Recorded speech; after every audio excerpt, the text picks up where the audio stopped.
Hey everybody, thank you for tuning in today. It is ModelcarNick, and I'm going to show you around these two Lamborghini Huracan Performantes. These are both in 1/18th scale and made by Maisto. So obviously this one here on the right is finished in a really nice gloss white paint, and it's got these bronze wheels. And then sitting behind it, there's a green spec right here with black interior and black wheels. So you can take your pick on which one you like better. Personally, I think this one looks a little bit more, I don't know. I just like the spec on it a little bit more. Let me know what you guys think in the comments below. Do you like the white one or do you like the green one more? I know Maisto produced a few different other color specifications on this particular model. There's an orange one floating around there, and there's also a red one floating around there. There's some options to choose from. These models, like brand new, run from around $18 from Sam's Club and Costco, and that's after tax. But if you're going to pay resale on any of these models, it would probably cost you anywhere from $30 to $45. I wouldn't really necessarily recommend picking one of these up for that price, but if you really must have it, they are pretty good looking models. I wouldn't blame you for doing it. So let's get into it. One other thing I want to mention. So these models are kind of hard to find, especially because Maisto and AutoArt were the only two, and besides MR, were I guess the three manufacturers that made this model. So you kind of have different levels of quality, between those three manufacturers, and this one's on the lower end of the scale when it comes to, how good these models have detail. But yeah, let's get into it. So like I said, the paint on this car is a gloss white. As you can see, it's got no real metallic flake in it, but I think it looks pretty good. But yeah, let's get into it. So the front of this model, it has the Lamborghini badge right up here on the front. It is just a sticker, unfortunately, so not an actual badge, but it looks just fine. As you can see, there are kind of some arrow lines sitting here on the hood, so I think that looks pretty good. The headlights themselves, honestly, they're not too bad. As you can see, they added the daytime running light strips on there.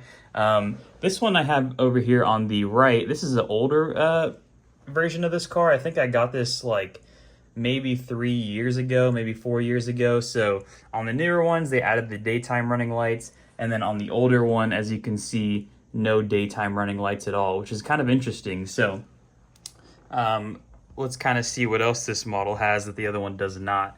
So if we look down here at the front, there's not really too much to see behind all this. It is kind of just a bunch of plastic. It does have some vents right there on the right and left side, as you can see, but they're not real. They're kind of just the fake plastic mesh grills.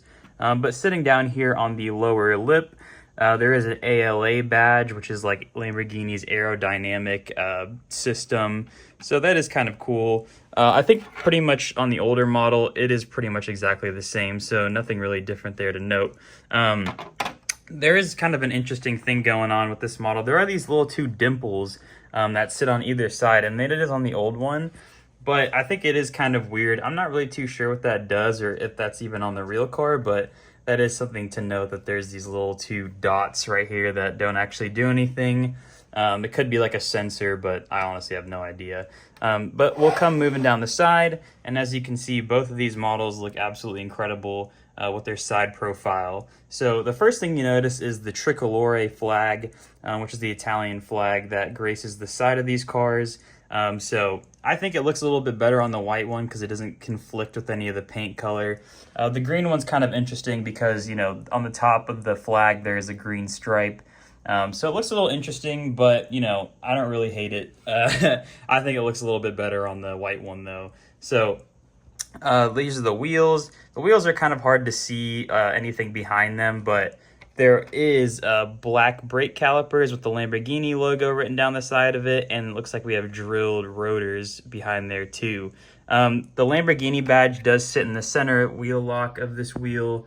It's actually not a wheel lock, it's just center cap, but it is there, which is kind of nice. And here's a view of the black one as well. So nothing really too crazy, but you can decide which wheel finish you like better. I think the kind of bronze finish, on the white paint looks a lot nicer in my opinion. So anyways, we'll keep moving down the side. As you can see, these mirrors are finished in a matte black kind of paint, and that's on both models.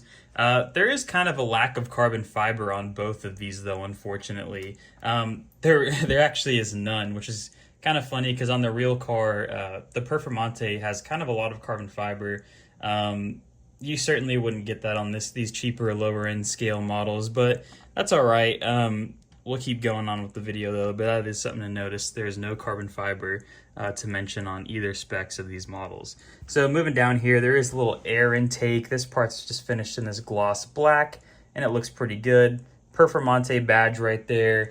And then the door handles, honestly, nothing really too special, but you know, it is part of the mold, so wanted to point that out. As you can see, this part has kind of a air intake that comes through the side of these Huracans, which I think is a feature that a lot of people don't notice on these models, but it is there, so that is kind of a cool little detail. The rear wheels are pretty much the same as the front, so I'll kind of skip that. But I do want to mention kind of the stance of this model. If you can see it, it looks absolutely slammed. I mean, I don't really do anything with these models at all. This one just kind of came like that from the factory, so you know, it's probably not perfect, but it does kind of sit nicely, but it's a little too low for what it should be. So let's take a look at the back of the model. The first thing you kind of see, obviously, is the huge spoiler, which on the real car should be finished in carbon fiber, but this one is a gloss black with some dust, as you can see, sitting on top of there. But this car does also feature dual exhaust, and then all this is kind of just the fake mesh plastic that Maisto uses. The tail lights are tinted, which is interesting. And then you can see the third brake light, and right underneath that is the Lamborghini badge, which looks pretty good. Down here we have a huge diffuser, as you can see. Thing looks absolutely crazy. And then a third brake light sitting here down at the bottom. So I did mention that this is a fully opening model, or I might have not mentioned it, but it's a Maisto, so they are usually always opening. So let's take a look at this engine bay, and we'll see the details behind there. One thing to note is that this engine bay is usually pretty hard to open. Usually the best way to do it is to get a tool, and then there's these little vents that you just poke right here, and then you can open it up. So this car does have the Lamborghini V10 engine, and the top of it is finished in this really nice bronze color, which is really cool. They did have some kind of the exhaust boxes down there, but not really too much detail behind there. There's like I think there's a little fluid tank right here, and honestly, that's really all you get. The strut braces across the engine bay, but yeah, not really too much going on back there. So I'll go ahead and show you what it looks like with it up. So there's kind of a view of that. And let's take a look at the front real quick, because I just forgot I did not open the frunk of this model. So if I can get it open, I will show you that. These are usually pretty tough to open, like I said. You know, you kind of need a tool, or you can do it the old-fashioned way and just turn the model upside down, and then hopefully it'll open up. But here's the frunk of the car. Really nothing to note. I mean, there's a little hollow space. You can't really fit anything in there. Maybe a little screw if you really wanted to, but I won't put that in there. So I'll close that back up, and now let's take a look at this interior. So the interiors on these Huracans are pretty, you know, they actually don't look too bad. They have like kind of a little bit of a silver two-tone accent, and then as you can see, it's kind of on the door handles and door puller as well. The steering wheel, everything's really dark in here, so it is kind of hard to see. And the doors don't open up very well, as you can see on both sides.